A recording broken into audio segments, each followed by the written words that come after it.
नमस्कार, one India पर आपका स्वागत है। देश के सभी छोटे बड़े एयरपोर्ट्स पर इस वक्त हड़कंप मचा हुआ है। हजारों की संख्या में यात्री परेशान हैं, अफरा तफरी का माहौल है। इसकी वजह क्या है? इसकी वजह है इंडिगो की फ्लाइट्स का कैंसिल होना। देश की सबसे बड़ी एयरलाइन माने जाने वाली इंडिगो की पिछले 4 दिनों में 1200 से ज्यादा फ्लाइट्स कैंसिल हुई हैं। एयरलाइन का दावा है कि डीजीसीए के जो नए नियम आए हैं उसकी वजह से पायलटों और अन्य स्टाफ की कमी हो रही है और इसकी वजह से पूरा ऑपरेशन प्रभावित हो रहा है। एयरलाइन के इस दावे और यात्रियों की परेशानियों को देखते हुए केंद्र सरकार ने फिलहाल इंडिगो को 10 फरवरी 2026 तक के लिए इस नए नियम से राहत दे दी है। लेकिन सवाल ये उठ रहा है कि ऐसी स्थिति पैदा ही क्यों हुई और यात्रियों की परेशानी जो हुई है, उनको जो झेलनी पड़ी है परेशानियां, उसका जवाबदेह कौन होगा, जिम्मेदारी उसकी कौन लेगा। तो इसी मुद्दे पर आज हम बात करेंगे। हमारे साथ 3 खास मेहमान भी जुड़ रहे हैं, लेकिन हम अपनी बातचीत शुरू करें उससे पहले इंडिगो के सीईओ का माफीनामा आया है, वो माफीनामा भी आपको हम सुना देते हैं। देवियों और सज्जनों, मैं पीटर एल्बर्स, इंडिगो का सीईओ। पिछले कुछ दिनों से हमें गंभीर परिचालन बाधाओं का सामना करना पड़ा है। तब से संकट और गहराता गया। आज 5 दिसंबर सबसे ज्यादा प्रभावित दिन रहा। रद्द उड़ानें 1000 से भी ज्यादा थीं, जो हमारी रोजाना की आधी से ज्यादा उड़ानें हैं। मैं इंडिगो की ओर से देरी या रद्द हुई उड़ानों के कारण हमारे कई ग्राहकों को हुई भारी असुविधा के लिए अपनी हार्दिक क्षमा चाहता हूं। यह स्थिति विभिन्न कारणों का परिणाम है। जैसा कि आपने इंडिगो के सीईओ को सुना, ये माफी मांग रहे हैं यात्रियों से और बाकी लोगों से भी जिनको इस परेशानी झेलनी पड़ी है इस पूरे घटनाक्रम के दौरान। अब हम आपको उन यात्रियों को भी सुनाते हैं जो एयरपोर्ट पर थे, जिनको बहुत ज्यादा परेशानी हुई इंडिगो के इस घटनाक्रम की वजह से। सर, एक्चुअली मेरे डैड की अस्थियां है मेरे साथ और मुझे यहाँ बेंगलोर से सबसे पहले दिल्ली जाना है। दिल्ली से फ्लाइट लेना है देहरादून से हम लोग हरिद्वार जाएंगे, विसर्जन करना है कल। बट इन्होंने सडनली फ्लाइट कैंसिल कर दिया। हमारे पास प्रायर नोटिफिकेशन कुछ भी नहीं भेजा इन लोगों ने। एंड अभी हमें ये फोर्स कर रहे हैं कि अगर आप, हमारे पास कोई फ्लाइट्स नहीं है आज के लिए, अगर आपको चाहिए तो आप दूसरी एयर इंडिया या कुछ और कीजिए। उनका फ्लाइट टिकट्स आज पर पर्सन 60,000 है, which I can not afford. And we are 5 people here, we want to go. जैसा कि आपने सुना यात्री किस तरह से परेशान हुए हैं इस पूरे घटनाक्रम के दौरान। तो अपनी बातचीत हम शुरू करें उससे पहले आपको बता दें कि जिस इंडिगो के सीईओ का आपने जो बयान सुना वो एआई के जरिए हमने हिंदी में उसको डब किया था, उनका वो मूल बयान अंग्रेजी में था। तो चलिए हम अपनी इस बातचीत को शुरू करते हैं। अपने मेहमानों का परिचय करा देते हैं आपसे। हमारे पहले मेहमान हैं कैप्टन सिकंदर रिजवी जी, ये एविएशन एक्सपर्ट हैं। इसके साथ ही ग्रुप कैप्टन यूके देवनाथ जी, और इसके साथ ही हमारे साथ जुड़ रही हैं साक्षी भयाना जी, ये कानून की जानकार हैं। तो सबसे पहले हम यूके देवनाथ जी आपके पास आएंगे। सर, ऐसी स्थिति बनी ही क्यों? ये जो हमें हड़कंप देखने को मिल रहा है भारत के लगभग सभी बड़े एयरपोर्ट्स पर, वो क्यों हो रहा है? इसकी जवाबदेह कौन है? इसका जवाबदेह जिम्मेदार कौन है? देखिए, मैं दर्शकों को आपके चैनल के माध्यम से बताना चाहूंगा कि दुनिया भर में सिविल एविएशन जो है वो अलग अलग नियमों और पद्धतियों के अनुसार उड़ता है। सबसे बड़ी बात है कि एक ऑर्गेनाइजेशन है दुनिया भर में सिविल एविएशन की रेगुलेटरी अथॉरिटी के हिसाब से काम करती है, ICAO, international civil aviation authority. Bharat में भी हमारा जो नागरिक विमानन और उड्डयन मंत्रालय है, उसके नीचे हमारे पास डीजीसी है, director general of civil aviation. मिलकर इस तरह से उड़ानों का संचालन करने की कोशिश करते हैं ताकि एयरलाइंस एक सेफ तरीके से, flight safety point of view से एक सेफ तरीके से सारी उड़ान करें, ताकि कभी भी कंज्यूमर जो है यानी पैसेंजर जो है उसके लाइफ एंड लिम्ब को कोई नुकसान ना पहुंचे। अब हुआ ये कि अलग अलग स्टेक होल्डर्स जो हैं, जिसमें कि airline pilots association of India भी शामिल है, एक कोर्ट केस हुआ था। दिल्ली हाई कोर्ट ने आज से 2 साल पहले जनवरी 2024 की बात है, उन्होंने कहा कि हमें जो है फ्लाइट क्रू जो है, पायलट्स और कैबिन क्रू, उनको रेस्ट की जो दरकार है उसको अंतर्राष्ट्रीय मापदंड के हिसाब से फॉलो करना चाहिए। छोटे मोटे कुछ एग्जांपल देता हूँ। जैसे हाई कोर्ट ने कह दिया कि हफ्ते में जो क्रू बोला तो पायलट जो हैं या कैबिन क्रू हैं उनको समझिए 36 घंटे का ऑफ मिलता था, बढ़ाकर उसको अंतर्राष्ट्रीय मापदंडों के हिसाब से 48 घंटे कर दिया जाए। इसी तरह से एक पायलट समझिए रात को नाइट लैंडिंग करता है, जो कि जरा स्ट्रेसफुल होता है, तो अब पहले अगर वो हफ्ते में 6 दिन नाइट लैंडिंग कर सकता था तो बोल दिया कि आप 2 बार कर सकते हैं। तो इस तरह की जो रेस्ट्रिक्शंस हैं ये जैसे नाइट ड्यूटी आवर्स है जो कि यूके देवनाथ जी की अभी आवाज नहीं आ रही है। हम इसी सवाल के साथ चलते हैं सिकंदर रिजवी जी के पास। रिजवी जी, ये हालात ऐसे क्यों बने? जैसा कि अभी देवनाथ जी ने बताया, पूरी उन्होंने भूमिका एक बताई कि इसके पीछे जो हालात बने हैं। देखिए, जब से ये नियम चेंज किया गया था नवंबर से, director general of civil aviation ने खास करके पायलट ड्यूटी, जिसको हम लोग FTDL कहते हैं, पायलट्स की जो ड्यूटी की एक टाइमिंग होती है और वीक में कितने नाइट हो, कितना उसका रेस्ट हो, और उन्होंने पायलट का स्ट्रेस देखा। और पायलट के स्ट्रेस से ये होता है कि पायलट अपनी परफॉर्म ठीक से कॉकपिट में कर नहीं पाता है, आराम कर नहीं पाता है, रात रात जागता है, उसके बाद कोई भी हादसा गुजर सकता है, कुछ भी गलती हो सकती है। इस पर ध्यान कभी दिया नहीं गया है। अब जब गवर्नमेंट ने ध्यान दिया, एक और ने इसका इंटरनेशनल सिविल एविएशन ऑर्गेनाइजेशन ने भी इस पर ध्यान दिया और दबाव आना शुरू हुआ, तो एयरलाइंस परेशान हुई। मैं एक सिर्फ इंडिगो की बात क्या करूं, इंडिगो में क्या किया, एयरक्राफ्ट उन्होंने बहुत सारे इकट्ठा कर दिए, पायलट की उनके पास शॉर्टेज है, उनका जो रोस्टर है वो प्रॉपर नहीं बन पा रहा है, पायलट के ऊपर दबाव रहता है और दबाव में उनको काम करना पड़ता है, हादसा भी हो सकता है, कुछ भी हो सकता है। अगर वो जो आज जो इंडियन एयरलाइंस पायलट एसोसिएशन है जो क्लेम कर रही है, वो सही कह रही है कि जो इस तरह से नियम बनाया था उसको वापस क्यों लिया गया। एक भारत सरकार क्या DGCA ने कंप्रोमाइज किया एक एयरलाइंस के लिए, जो क्रू के लिए, क्रू के कंफर्ट के लिए, पैसेंजर की सेफ्टी के लिए वो बनाया गया था, उसको वापस लिया सिर्फ एयरलाइंस को कंफर्ट देने के लिए, जो कि इंडिगो है।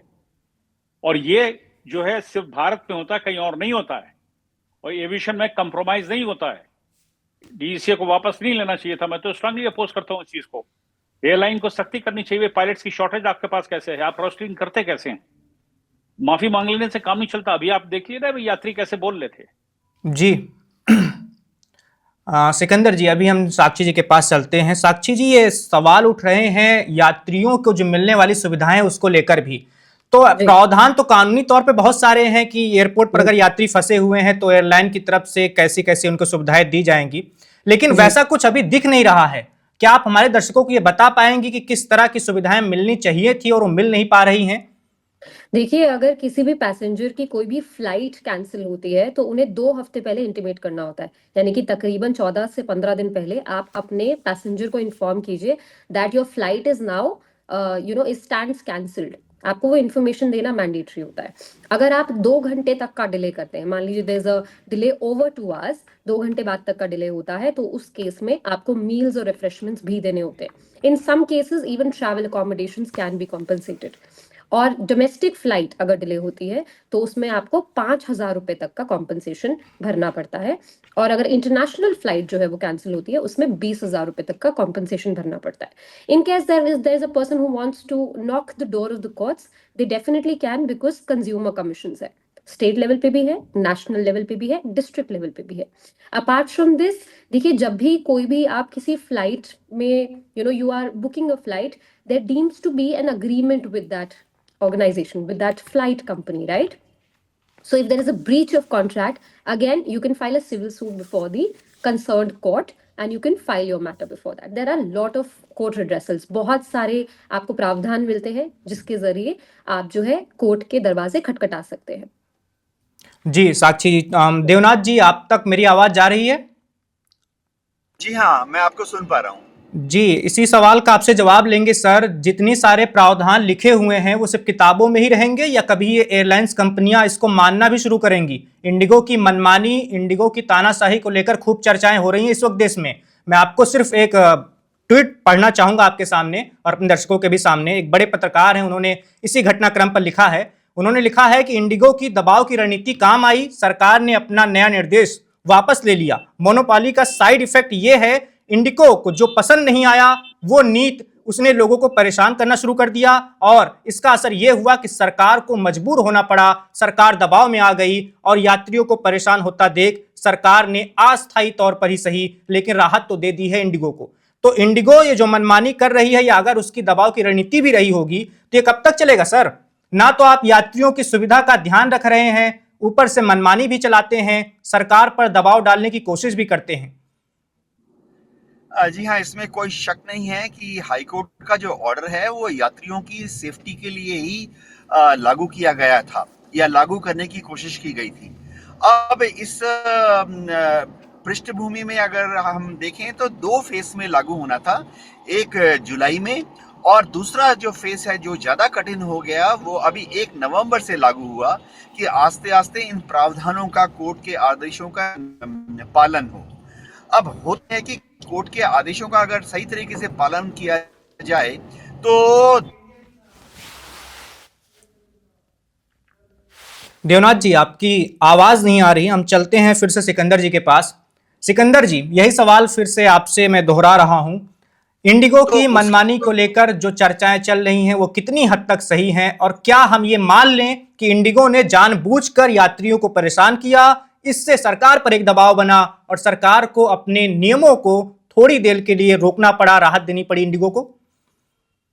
बिल्कुल, लोग जो कह रहे हैं वो ठीक कह रहे हैं। मैं यहाँ पर एक एंगल और है, मैं आपको ध्यान दिला दूं उस तरफ।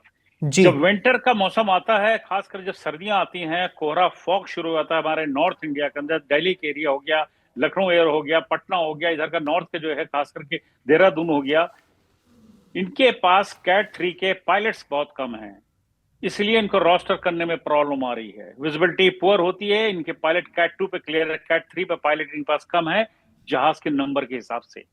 ये बहुत बड़ा वजह है जिस वजह से इन्होंने पूरा प्रेशर डाल के गवर्नमेंट से या डीजी से इन्होंने करवाया, इसलिए कि उनको राहत मिल जाए। क्योंकि ये जो फॉग है ये फेब तक रहता है, ये 10-12 फरवरी तक का रहता है, तो दिक्कत आती है। तो कैट 3 के पायलट को पायलट दोनों को कैट 3 यानी कि 0 विजिबिलिटी में एयरक्राफ्ट टेक ऑफ लैंडिंग कर सकता है, उसकी शॉर्टेज है इनके पास, इसलिए रोस्टर की। तो पायलट क्यों नहीं ट्रेन करके रखते हैं? ये समर में क्यों नहीं अपने पायलट को कैट 3 के ऊपर ट्रेन करते हैं? ये प्रॉब्लम है इनके साथ। वही बात है ना कि नंबर इनका ज्यादा है और अपनी इन्होंने एक मोनोपोली बना ली है कि जो हम चाहेंगे वो होगा। तो ऐसे नहीं होगा ना। मैं भी पायलट हूँ, आज मुझे 40-45 ईयर्स हो गए इस इंडस्ट्री के अंदर। मैं देख रहा हूँ ये जो अब हो रहा है इससे पहले कभी नहीं हुआ है। इनकी मनमानी कैसे हो सकती है? डीजी से पहली बात इनकी मान कैसे ली? जी बिल्कुल सिकंदर जी, हम अपने दर्शकों को थोड़ा इंडिगो के बारे में बता देते हैं कि इंडिगो भारत के एयरलाइन के क्षेत्र में कितना बड़ा नाम है। देखिए, इंडिगो पूरे दिन भर में 2300 घरेलू और अंतरराष्ट्रीय उड़ानों को ऑपरेट करती है। ये संख्या को अगर हम किसी से तुलना करें, जैसे हमने एयर इंडिया से तुलना कर लिया, एयर इंडिया के जो घरेलू और अंतरराष्ट्रीय उड़ानें हैं वो इंडिगो की आधी हैं। आप समझ सकते हैं कि किस तरह से इंडिगो का एक तरीके से एकाधिकार है भारत के घरेलू और अंतरराष्ट्रीय उड़ानों के क्षेत्र में। सिकंदर जी, आपसे एक और सवाल है सर, दुनिया के कई और देशों का उदाहरण ले, उन्होंने तो बहुत सख्त नियम लागू किए हुए हैं, लेकिन जब हम नियम सख्त करने की कोशिश करते हैं तो ये एयरलाइन अपना उसका तोड़ निकाल लेती हैं, किसी तरह से दबाव बना लेती हैं, जैसा कि हमने देखा है। आप जरा किसी अन्य देश का उदाहरण देकर बताइए कि वहां कैसे नियम है और किस तरह से हम उन नियमों से पीछे हैं अभी। आप एविएशन के अंदर, मैं अफ्रीका की बात नहीं करता हूँ, अफ्रीका के अंदर कोई नियम नहीं है, लेकिन अगर आप यूरोपियन कंट्री के अंदर जाइएगा या अमेरिकन या साउथ अमेरिकन कंट्री में जाइएगा, साउथ अमेरिका जबकि बहुत छोटी छोटी कंट्री है लेकिन बहुत ही स्ट्रिक्ट है वहां के उनके जो कायदे कानून है एविएशन से रिलेटेड। इसी तरह आप अमेरिका में आ जाइए, बहुत स्ट्रिक्ट है। यूरोप के अंदर बहुत ही स्ट्रिक्ट है, वहां तो रात के 12 बजे से लेकर सुबह 5 तक फ्लाइंग ही नहीं होती यूरोप के अंदर।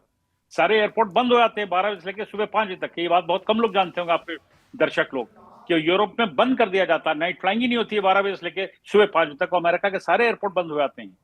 तो वहां पे जो कायदे कानून है वो इसी वजह से वहां पे अगर आप देखिए कि वहां पर इतनी पैसेंजर्स को परेशानी नहीं होती है जितनी हमारे यहाँ परेशानी होनी शुरू हो गई है। रेलवे स्टेशन बना कर रख दिया, बस स्टेशन बना कर दिया एयरपोर्ट को, मतलब पैसेंजर की बेइज्जती होती है। अभी कैसे लड़की बोल रही थी अपने पिताजी के अस्थियां ले जाना चाह रही है, परेशान घूम रही है, ये अच्छा लग रहा है देख करके? बिल्कुल उन्होंने बस से बुरा हाल कर दिया एयरलाइंस ने उठा करके, और इंडिगो ने तो कुछ ज्यादा ही कर दिया। मैं थोड़ा बोल्ड ब्लंट हूं, मुझे कोई परवाह नहीं होती है, जो सच है बोलता हूं। जी बिल्कुल सिकंदर जी, आपकी बात में ही हम जोड़ते हैं कुछ इंडिगो के ऊपर जो आरोप लग रहे हैं वो कैसे आरोप हैं। एक सर्वे आया था, वो सर्वे एक एजेंसी ने किया था, समाचार एजेंसी ही है बड़ी वो। 301 जिलों में ये सर्वे हुआ था जिसमें यात्रियों से पूछा गया था कि आपकी इंडिगो को लेकर क्या क्या शिकायतें होती हैं। तो जो कहा गया यात्रियों की ओर से मैं आपको बता देता हूं, करीब 54% यात्रियों ने कहा कि इंडिगो लेट लतीफी बहुत ज्यादा होती है, स्टाफ का बिहेवियर ठीक नहीं होता है, समय पर जानकारी नहीं दी जाती है, इसके साथ ही खराब फूड क्वालिटी, इसको लेकर भी बहुत ज्यादा समस्याएं आती हैं यात्रियों को। तो यात्री परेशान तो बहुत हैं। सिकंदर जी, आपसे एक और सवाल ले लेंगे हम कि यात्री फिर इंडिगो को ही क्यों चुनते हैं? क्या इसकी वजह है? क्या किफायती थोड़ा होता है किराया या कुछ और वजह होती हैं? इतनी ऐसा कुछ परेशानियों नहीं के है। बाद भी? नहीं नहीं नहीं नहीं नहीं नहीं नहीं नहीं। एक बहुत बड़ी बात है यहाँ पर, जो कहते हैं low cost airlines, low cost का नाम का वो फायदा जरूर उठाते हैं। जी जी। जब 100 उनके जहाज पे 180 पैसेंजर बैठते हैं, या उनके जो एटीआर है उसके ऊपर उनके 64 पैसेंजर बैठते हैं, उसमें होता क्या है कि 25% को मुश्किल से सस्ता टिकट मिलता है। अगर आप जाके ऑनलाइन देखेगा उसकी प्राइस बढ़ जाती है। अगर आप देखिए प्राइस बढ़ जाएगी। 25% लोगों को, प्रतिशत लोगों को ही लो कॉस्ट का मिल पाता है। बाकी पैसे देकर उनको जाना है, मजबूरी है, उनकी टाइमिंग ऐसी है, वो ले लेते हैं टिकट। आप देख लीजिए, लखनऊ से दिल्ली का देख लीजिए, आपको अभी 8,000 9,000 का टिकट होगा, 10,000 का टिकट। आप बॉम्बे के देखिए 18-20,000 का टिकट होगा। और 25% मुश्किल से ये हर एयरलाइंस करती है। मैं इनको क्या बात करूं, इंडिगो ने तो ज्यादा किया है कि कम पैसे में करके लोगों को अट्रैक्ट किया। लोग समझते हैं कि अच्छा, फैसिलिटी की बात ले लीजिए, पूरा पूरा कोविड गुजर गया, ये खुले पानी देते रहे, कप में पानी देते रहे, 40-50 ml बांटते हैं अभी भी। इन्होंने बंद बॉटल सील नहीं दी, वो हाथ से दिया जाता है। कोविड के टाइम लोगों ने, मैंने भी इसको पे ट्वीट किया था, काफी लोगों ने उनसे कहा आपने ऐसी क्यों बात करी। मैंने कहा बंद सील इनको देना चाहिए था, नहीं दिया, पैसे बचाते रहे बचाते रहे बचाते रहे। वो फूड क्वालिटी होगी, वो लोगों को लगा होगा, बिल्कुल ठीक कह रहे हैं। ये परेशानी सिकंदर थोड़ी। जी, अभी हम चलते हैं साक्षी जी के पास। साक्षी जी, आपका कोई अनुभव रहा है ऐसे इंडिगो को लेकर? जी, फूड क्वालिटी में तो आई वुड आल्सो से कि मैं जब इंडिगो की फ्लाइट्स में last few flights that I have travel to, मुझे भी लगा कि फूड क्वालिटी कहीं ना कहीं बहुत ज़्यादा खराब हो गई है। अब आप लीगली पॉइंट ऑफ व्यू अगर मुझसे पूछना चाहेंगे कि साक्षी इस केस में क्या कर सकते हैं, because I am here as a legal expert, तो this a clause called deficiency of services. जब आप कहीं कोई भी कॉन्ट्रैक्ट में एंटर करते हैं या कोई भी फ्लाइट बुक करते हैं, it is an acceptable behaviour of that organisation to provide you services which of a certain level shall be provided to your customers. तो अगर deficiency of services है, आप वहां पर भी जाकर इन्फॉर्म कर सकते हैं। So again, that comes as a matter of your consumer court. तो मुझे भी ऐसा पर्सनली लगता है कि कई बार हम फ्लाइट्स में जाते हैं, हम कुछ चीज़ों को इग्नोर कर देते हैं। कई बार हमें लगता है कि ठीक है, फ्लाइट सही दाम पे मिल रही है, मगर कुछ चीज़ों की खास तौर पे ख्याल रखना चाहिए। चाहे वो उनकी टाइमिंग्स हो, चाहे वो उनका फूड हो, चाहे वो उनका सैनिटेशन हो, everything should be prim and proper when it's required for your customers. जी, सिकंदर जी, अभी देवनाथ जी हमसे शायद जुड़े नहीं हैं अभी, उनका कनेक्शन कट गया है। आप ये बताइए कि अब आगे क्या होगा? क्या सरकार ऐसे ही जो अस्थायी तौर पर नियमों को रोका गया है, वो अस्थायी तौर पर वो नियम स्थायी तौर पर रोक दिए जाएंगे या फिर से उसको लाने की कोशिश होगी? क्योंकि इंडिगो अभी मान जाएगा, वो अपने बर्ताव में बदलाव लेकर आएगा, इसको लेकर तो अभी संभावना नहीं दिख रही है। देखिए, इनको तो दोबारा लाना पड़ेगा डीजीसीए को, क्योंकि पायलट्स की तरफ से दबाव है। पायलट काफी दबाव में फ्लाइंग करता है, 6-6 नाइट लैंडिंग करता है। अभी इन्होंने 2 कर दी, तो ये प्रॉब्लम आई है पायलट के साथ। सॉरी, उनकी पर्सनल लाइफ तक के खराब हुई है। इस पे कंपनी ध्यान नहीं देती। और एक बात और बता दूं, जिस कंपनी का सीईओ बाहर का होता है ना, विदेशी, वो हमारे लोगों को समझ नहीं पाता है।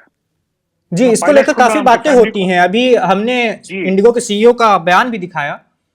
जी, मैं बता रहा हूं आपसे, हमारा अपना एक्सपीरियंस ये है पिछले वर्षों से, जब भी बाहर का कोई सीईओ होता है, ना तो इंडियंस को समझ पाता, ना भारतीयों को तो आचार विचार, हमारी परंपराएं, हमारा रहन सहन या हमारे अतिथि को कैसे किया जाता है, उनको मतलब नहीं। उनका सारा फोकस ऑपरेशन पे होता है और प्रॉफिट और लॉस पे होता है, उनको परवाह नहीं होती है। लेकिन जहां पे आप देखिए इंडियन रहे हैं, इसी कंपनी में इंडियन भी एक रहे, नाम नहीं लूंगा उनका, सीईओ रहे हैं, तब तक के एयरलाइंस ठीक चल रही थी। आप समझ गए मजबूरी होंगे क्या जिस होती है?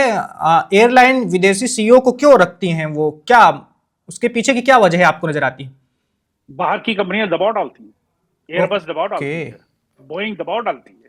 आप क्या समझ रहे हैं कि ये अपने खुशी खुशी रखते हैं? ये दबाव में रखे जाते हैं। और ये हमारे यहाँ नहीं है, ये पूरी दुनिया में सीईओज रखे जाएंगे, हेड ऑफ ऑपरेशन रखे जाएंगे, चीफ इंजीनियर रखा जाएगा, वो दबाव में रखा जाता है। सिकंदर जी, थोड़ा इंडिगो के बारे में हम और चर्चा कर लेते हैं। इंडिगो को लेकर अभी मैंने भी दर्शकों को बताया कि किस तरह की उनकी कितनी ज्यादा उड़ानें हैं और कैसा उनका एकाधिकार है भारत की घरेलू उड़ानों में, अंतर्राष्ट्रीय उड़ानों में भी। आप थोड़ा इंडिगो के बारे में बताइए। कहा जाता है, ऐसे आंकड़े हैं कि लगभग 60% उड़ानें इंडिगो के पास ही हैं और 434 के करीब इंडिगो के पास विमान हैं। तो सर, ये एकाधिकार अभी रहने ही वाला है इंडिगो का कभी या ये खत्म भी होगा? क्योंकि हम देखते हैं कि जो बड़े घराने हैं, व्यापारिक घराने, वो बहुत ज्यादा एयरलाइन में हाथ लगाने की कोशिश करते नहीं हैं, क्योंकि बहुत जोखिम भरा बिजनेस होता है ये। तो इंडिगो उस चीज का काफी ज्यादा फायदा उठाती रही है हमेशा से। साहब, ये जोखिम भरा कहाँ है? ये किसने कह दिया जोखिम भरा है? ये एक ऐसा बिजनेस है, मैं खुल के कह रहा हूं, मैं तो कॉस्टिंग का आदमी हूं। 45% से लेकर 49% तक इसमें प्रॉफिट मार्जिन है। उसके ग्रोथ इसकी देखिए हर साल कितनी है एविएशन इंडस्ट्री की, किसी इंडस्ट्री कितनी नहीं है। अगर है तो सिर्फ शराब की है। सबसे ज्यादा प्रॉफिट इसके अंदर है। आपको याद होगा एयर इंडिया पहले कितना लॉसेस दिखाती थी, बाद में प्रॉफिट में आनी शुरू हो गई जब ठीक से मैनेज कर ली गई। इसी तरह हर एयरलाइंस का है। कॉस्टिंग लीजिएगा, एक जो ये एयरबस फ्लाई कर रही है, एयरबस 320, इसमें 180 पैसेंजर होते हैं, 182 पैसेंजर होते हैं। अगर आप इसकी कॉस्टिंग निकालेंगे तो 1 घंटे की रनिंग कॉस्ट जो है तो हार्डली 3 लाख रुपए है। वो आप 1 घंटे की फ्लाइंग में 180 आदमियों से कितना लेते हैं पैसा? अगर वो मैं आपसे 2.5 से 3 लाख कह रहा हूं, वो एब्सोल्यूट है, उसके इंक्लूडिंग द इंश्योरेंस। तो पर सीट पर नॉटिकल माइल पे आप कैलकुलेट करके निकाल लीजिए। मैंने पहले भी कहा था मैं कॉस्टिंग का आदमी हूं। जब देखिए कि 1 घंटे की उड़ान के अंदर कितने का टिकट बेचते हैं, 4,500 रुपए आप रख लीजिए, 180 लोगों से लेते हैं, प्रॉफिट कितना हुआ है? सबसे प्रॉफिटेबल ये है। हाथ सब डालते हैं इसके अंदर। शराब कंपनी वालों ने भी एयरलाइन चलाई थी, जो बंद हुई। वो बंद हुई क्या हुई, इसकी छोड़ी, इसकी दूसरी वजह है। और कुछ कंपनियां बंद हुई तो उनकी बैकग्राउंड ऐसी थी, कुछ उन लोगों ने गड़बड़ कर रखा था, उनका फाइनेंसेस जो थे, जो कंप्रोमाइज थे कहीं ना कहीं से, इसलिए बंद हुई है। इंडिगो ने साफ सुथरा रखा इस मामले में अपने आप को। बाहर की सारी इन्वेस्टमेंट है इनकी। लेकिन ये कि हम तो सिर्फ पायलट्स की और ऑपरेशन की, पैसेंजर्स की बात करते हैं। पैसेंजर को कंफर्ट, पैसेंजर को आप डिले करवाते हैं, वो आप देते नहीं है। पैसेंजर के साथ बदतमीजियां होती। आप पिछले 2-3 साल में देख लीजिए, लोडर ने तक के पैसेंजर को मारा है, एयरक्राफ्ट के ऊपर जहां ऊपर चढ़ते हैं वहां पे गिरा गिरा के मारा है। वो इंडिगो अब कहीं सा हो रहा है, कॉन्ट्रैक्टर था, ऐसे अपने कॉन्ट्रैक्टर को क्यों कॉन्ट्रैक्ट दे रखा? एक तो आउटसोर्स करना शुरू कर दिया है, भर्ती कम करते हैं। पायलट से एग्रीमेंट कॉन्ट्रैक्ट साइन करके आप पायलट्स को रखते हैं, जब चाहते हैं उठा के निकाल देते हैं। फिर कहते हैं पायलट की शॉर्टेज है, आप उनको कैट 3 पे ट्रेन नहीं करते हैं, फिर आप उनको छुट्टी नहीं देते हैं। तो ये प्रॉब्लम तो आनी थी। हाँ, जो अब ये हुआ है, ये नवंबर में जो पास हुआ था, ये उनको वापस जो डिसीजन लिया है, वो सिर्फ लिया है इंडिगो को राहत देने के लिए। ये कंप्रोमाइज हो गया, ये ठीक नहीं हुआ, क्योंकि इंडिगो के पास पायलट की शॉर्टेज है। पायलट की आपकी शॉर्टेज क्यों है? आप 400 एयरक्राफ्ट आप रखे हैं, क्यों पायलट की शॉर्टेज आपके पास है? ये छोटी एयरलाइंस हैं जिनके पास 3 या 4 जहाज होते हैं, तो पायलट 2 भी कम होते हैं तो उनको परमिशन नहीं मिलती है, और इनको इतनी छूट दी गई। अब यहां पे किस पे उंगली उठाएं? सिकंदर जी, आप तक आवाज जा रही है? आ रही है, आपकी आ रही है, पता नहीं मेरी डीजीसीए का ढीला ढाला रवैया नजर आ रहा है पूरी भूमिका को लेकर। पहले वो एक नियम जारी करता है, फिर वापस भी ले लेता है। भाई, अगर कुछ आप कर रहे हैं तो उस पर टिके रहिए ना। आप सरकार हैं, आप कुछ भी कर सकते हैं। एक प्राइवेट एयरलाइन के सामने क्यों झुकना? बिल्कुल, ये सेफ्टी कंप्रोमाइज हुई है एक्चुअली, देखिए तो। जी, हमने देखा भी है कि कैसे अभी इस देश ने एक बड़ा हवाई हादसा झेला है, एयर इंडिया का विमान हादसा। तो ये सब वजह तो होती हैं। पायलट लगातार बिना किसी आराम के अगर उससे काम लिया जाएगा 48 घंटे, जैसा कि आपने बताया अंतर्राष्ट्रीय मानक है कि होना चाहिए पायलट के और बाकी स्टाफ के लोगों को आराम करने के लिए, लेकिन अब वो फिर से 36 घंटे हो गया है जब राहत दे दी गई है। इस बातचीत को हम अपने अंतिम पड़ाव की ओर लेकर चलते हैं। साक्षी जी, आपको क्या लग रहा है, यात्री अब क्या कुछ कर पाएंगे? आपने तो बता ही दिया है कि किस तरह से वो कानूनी मदद ले सकते हैं, लेकिन हम ये भी जानते हैं कि हमारे देश में लोग ये सब चीजें करने से थोड़ा बचते हैं कि कौन फालतू में पंगा ले। जी लेकिन क्या हम स्थिति को भविष्य में कभी सुधरता हुआ देख पाएंगे? और जिस तरह की जो भी परेशानियां नजर आ रही हैं, क्या कोई आसान तरीका भी है कि ऑनलाइन भी शिकायत की जा सके? देखिए, एयर सेवा जो पोर्टल है वो वहां पर आप जाकर अपनी ग्रीवेंस रिड्रेसल मैकेनिज्म में अपनी कंप्लेंट ड्रॉ कर सकते हैं। That is one of the online mechanisms that you have. Air सेवा का जो पोर्टल है, जो वेबसाइट है, वहां जाइए, 100% आप वहां जा सकते हैं। अगेन, जैसे मैंने आपको बताया, सिविल एविएशन के जो रेगुलेशंस है उसमें जो सेक्शन 3 है वो आपको बहुत सारे रिकोर्सेज देता है, जैसे कि रिफंड हो गया, या फिर आपका अकोमोडेशन ट्रैवल हो गया if there has been like a huge delay, या फिर आपको रीबुकिंग का अमाउंट जो होता है वो वापस देता है, ऑल्टरनेट फ्लाइट का एक ऑप्शन देता है। बहुत सारी ऐसी चीजें होती है जो आपको CAR की तरफ से मिलती है, यानी कि सिविल एविएशन रेगुलेशन के हिसाब से। और अगर आप केस फाइल करना चाहते हैं, सूट फाइल करना चाहते हैं, तो आप एक कंज्यूमर कोर्ट पे भी जा सकते हैं और ब्रीच ऑफ कॉन्ट्रैक्ट में सिविल कोर्ट में भी जा सकते हैं। सो दोनों ही रिकॉर्सेस आपके पास है, मगर सबसे बढ़िया तरीका, सबसे स्पष्ट तरीका किसी भी पैसेंजर को अगर मैं देना चाहूँ तो वो ये होगी, प्लीज आप इन्फॉर्म्ड रहिए। हमारे लिए ना सबसे ज्यादा प्रॉब्लम क्या क्रिएट करता है, हमें लगता है हो गई कैंसिल, हमें पता नहीं है आगे क्या करना है। So it's very important for every citizen to be very well informed of what they are doing और how can they get rid of it। देखिए, आज के ज़माने में जहाँ इंटरनेट हर किसी के हाथ में है, सबके पास फ़ोन है या लैपटॉप है या टैबलेट है, तो विद इन सेकेंड्स आप अपने किसी भी प्रॉब्लम का सोल्यूशन ढूंढ सकते हैं। बस कोशिश कीजिए। देखिए, आज अगर आप भी ऑनलाइन जाकर सिर्फ इतना सर्च करेंगे, what do I do if my flight is getting cancelled, तो कितने दिन में आपको वो रिकॉर्ड्स मिलेगा। आप जाकर DGCA में कंप्लेंट कर सकते हैं, आप चाहें तो कोर्ट में भी जा सकते हैं। DGCA में कंप्लेंट करते हैं, वहां पर अगर आपकी फ्लाइट मान लीजिए 14 दिन के अंदर अंदर वो डिले कैंसिल होती है, तो आप जाके कंप्लेंट ड्रॉ कीजिए, आपको रिफंड मिलेगा। 5,000 रुपए तक का अगर डोमेस्टिक फ्लाइट है, 20,000 रुपए तक का अगर इंटरनेशनल फ्लाइट है। सिमिलरली अगर 2 घंटे का डिले है, जैसे मैंने पहले भी बताया, अगर 2 घंटे का डिले होता है तो आपको उस केस में भी जो है कॉम्पनसेशन मिलता है। आपकी फ्लाइट अगर कैंसिल हो जाती है, आपको एक ऑल्टरनेट फ्लाइट दी जाती है। ऐसा नहीं है कि फ्लाइट कैंसिल हो गई आपको उसका रिफंड नहीं मिलेगा, आपको रिफंड भी मिलेगा 7 से 10 दिन के अंदर अंदर। तो ये जानना बहुत जरूरी है कि अगर आपकी फ्लाइट कैंसिल होती है, आपको उसके पैसे वापस कितने दिन में आएंगे। 7 से 10 दिन के अंदर अंदर अगर आप डायरेक्ट बुकिंग करते हैं। अगर आप किसी ट्रैवल एजेंट के जरिए बुकिंग करते हैं तो तकरीबन 21 दिन में आपका रिफंड वापस आ जाता है। ये तो हो गया आपका रिफंड अमाउंट। आप रीबुक करना चाहते हैं या ऑल्टरनेट फ्लाइट आपको चाहिए, the same airline company will give you an alternate flight also, कि इसके बदले आपको ये फ्लाइट मिलती है। देखिए, सबसे ज्यादा प्रॉब्लम क्या होती है, जो मैंने भी देखा है when it comes to passengers, is कि if there is a case of emergency, जैसे कि हमने अभी अभी देखा, there was a demise of somebody's family member और उन्हें हरिद्वार जाना था। अब इमीडिएट मूवमेंट पर अगर कोई फ्लाइट कैंसिल हो जाती है और उन्हें ऑल्टरनेट फ्लाइट नहीं मिलती, so she's fixated at that place, वो रह गई, she's stranded। अब वो क्या करे, क्या वो बहुत महंगी फ्लाइट बुक करे? It is the responsibility of that airline company कि आपको उसके बदले में दूसरी फ्लाइट बुक करके दे। और ऐसी बहुत सारी सिचुएशंस होती हैं। देखिए, कभी किसी का एग्जाम है, कभी किसी का इंटरव्यू है, कभी किसी की वेडिंग है, कभी किसी का कोई सेरेमनी है, डिमाइस सेरेमनी है। So there are so many situations we can think of, and we know India में बहुत कुछ ऐसा होता है विच इज प्लान्ड अकॉर्डिंगली। अभी किसी का मान लीजिए सिविल सर्विसेज का एग्जाम है और at that point of time अगर किसी की फ्लाइट कैंसिल हो जाती है, फ्लाइट कैंसिल होना शायद एक बहुत छोटा सा भाग है जिसके बारे में हम सोच रहे हैं, मगर इसका अंत क्या है? हो सकता है उस स्टूडेंट की 2 साल की 3 साल की पढ़ाई जिसके लिए वो तैयारी कर रहा था, आज उसका वो एग्जाम मिस हो जाता है।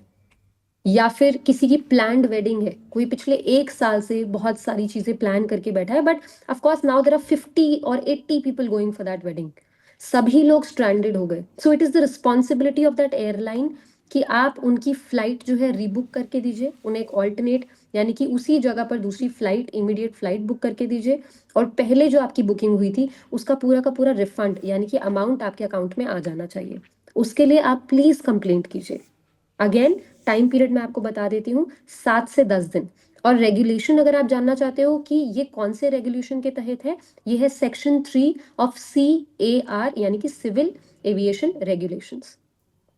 जी साक्षी जी, सिकंदर जी, एक आखिरी सवाल आपसे लूंगा, मैं उस जवाब लूंगा, उसके बाद फिर हम अपने दर्शकों को एक इंटरव्यू का छोटा सा हिस्सा दिखाएंगे, जो इंटरव्यू हमारे साथी सिद्धार्थ जी ने लिया है, जिसमें एविएशन एक्सपर्ट ने बताया है कि किस तरह से भारत की अन्य एयरलाइंस भी, सिर्फ हम इंडिगो की ही बात न करें, वो भी कैसे मनमानी करती हैं।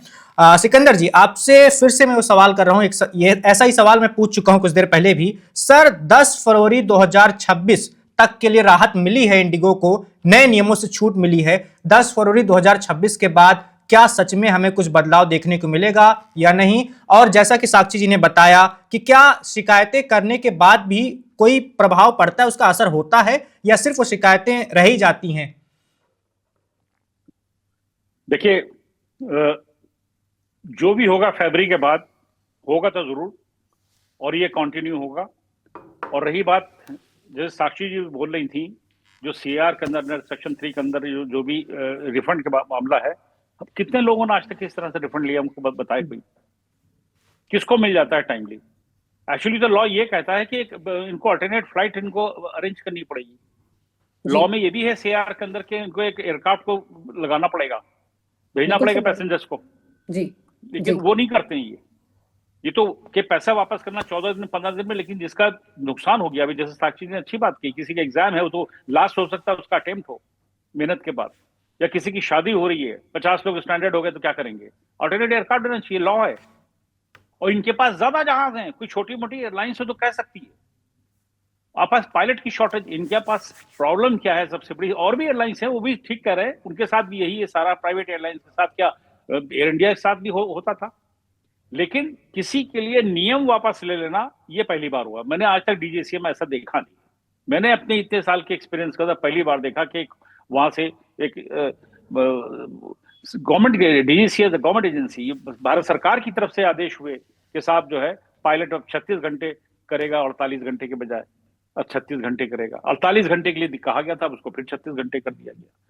जी सिकंदर जी, यही वजह है कि हमने अपने इस चर्चा का थंबनेल भी ऐसा ही लगवाया है, जैसा कि आपने कहा, सब जग जाहिर है सर, इंडिगो की तानाशाही के आगे कैसे सरकार झुक गई है, उसने सरेंडर कर दिया है। तो फिलहाल इस बातचीत को यहीं पर हम खत्म करेंगे। उम्मीद करेंगे कि सरकार थोड़ा शक्ति दिखाएगी और इंडिगो की ये मनमानी कभी तो खत्म हो पाएगी।